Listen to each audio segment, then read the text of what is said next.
पूरे भारत देश में लॉकडाउन पूरी तरह से खुल जाएगा और जिन क्षेत्रों में अभी नहीं खुला है वहां पर 8 जून को लॉकडाउन खुल जाएगा। 8 जून को मॉल्स और धार्मिक स्थल आदि जगह पर लॉकडाउन खुलने का ऐलान किया गया है।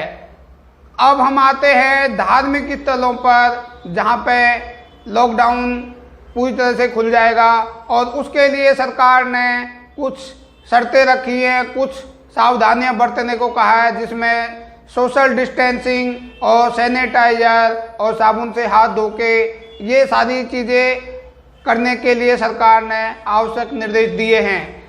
जहाँ तक मंदिरों का सवाल है तो मंदिरों के अंदर में जो पुजारी होते हैं उनको मंदिर खुलने से कितना फ़ायदा होगा और इसके लेकर पुजारी संगठन और जो भी संगठन है उनका क्या विचार है। हमने अखिल भारतीय ब्राह्मण महासभा के राष्ट्रीय अध्यक्ष कुलदीप भारद्वाज जी से जब इस बारे में बात की तो उन्होंने अपने बारे में और संस्था के बारे में बताया।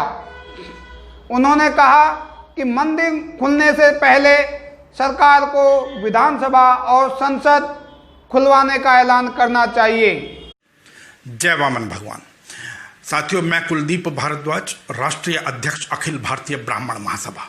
मैंने कुछ दिन पहले आप लोगों से निवेदन किया था कि जो सरकारों ने जुलाई से हमारे बच्चों के विद्यालय और कॉलेजेस खोलने का निर्णय लिया है या निर्देश जारी किया है उसका विरोध करें।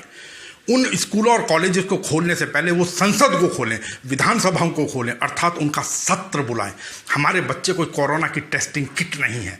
आप खुद सोचिए, बच्चे विद्यालय में जाएंगे, वो डिस्टेंस मेंटेन कर पाएंगे? बिल्कुल नहीं। वो मास्क प्रॉपर बार बार ठीक कर पाएंगे? नहीं कर पाएंगे। वो हाथों को बार बार सैनिटाइज करेंगे? नहीं करेंगे। तो साथियों, कृपया करके विरोध करें, बच्चों को जुलाई से विद्यालय ना भेजें और बदमाश राजनीतिज्ञों पर दबाव बनाएं कि वो पहले संसद और विधानसभा खोलें किसी भी प्रकार का जनता में निर्देश जारी करने से पहले। दूसरा जो विषय कि जो सरकारों ने 8 जून से धार्मिक स्थल खोलने का निर्णय लिया है उसके बारे में भी कि उन्होंने कह तो दिया, कई लोगों ने कहा जी पुजारियों को जीवन यापन की समस्याएं आ रही हैं। हमने पहले भी कहा, हम लोग मंदिर में कितने पैसे चढ़ाते हैं? अपनी अंतरात्मा में झांक कर देखें। 1 रुपया, 2 रुपया, 5 रुपया, कभी हो गया 10 रुपया। क्या उससे जीवन यापन चलता है किसी पुजारी का? नहीं चलता। उनका जीवन यापन होता है अनुष्ठानों से, पूजा पाठ से, जिस पर आज भी प्रतिबंध नहीं है। फिर भी यदि हम उन्हें कुछ देना चाहें, सबके पास स्मार्टफोन है, उनके वॉलेट में ट्रांसफर कर दें, मंदिर की समितियों के अकाउंट में पैसा ट्रांसफर कर दें। साथियों, और सरकारों का इतना ही मन पिघल रहा है हम लोगों के प्रति या पुजारियों के प्रति, तो वो सबकी लिस्ट होती है उनके पास में। क्यों नहीं वो उन पुजारियों के खातों में 8-8, 10-10 हज़ार रुपये डाल दें, भेज दें। वैसे भी तो दुनिया भर की पेंशन है वो डबल कर करके भेज रहे हैं। साथियों, ये नहीं कर रहे हैं। और एक चीज, कोई सरकार की बात नहीं है, किसी राजनीतिक दल का विरोध नहीं है। सदैव जो विरोध या सहमति अथवा असहमति दर्ज की जाती है वो सत्ता के विरुद्ध की जाती है, और यही भगवान परशुराम जी ने भी किया था। तो मेरा निवेदन, ये बहुत बदमाश राजनीतिज्ञ हैं, ये अपने ऊपर कोई ट्रायल नहीं करने देना चाह रहे।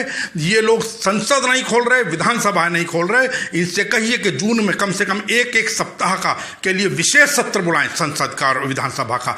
फिर इनके टेस्टों में रिपोर्ट आएगी, उसके बाद कोई भी निर्देश जारी करें। फिर हम मंदिर भी खोलेंगे, फिर हम विद्यालय भी खोलेंगे, फिर जीवन इसी प्रकार चलता रहेगा। अन्यथा कम से कम 30 जून तक साथियों स्वयं को बचाएं, सावधान रहें, इन बदमाश राजनीतिज्ञों पर दबाव बनाएं और इनसे कहें कि आचार्यों के खातों में पैसा भेजें। जय वामन भगवान।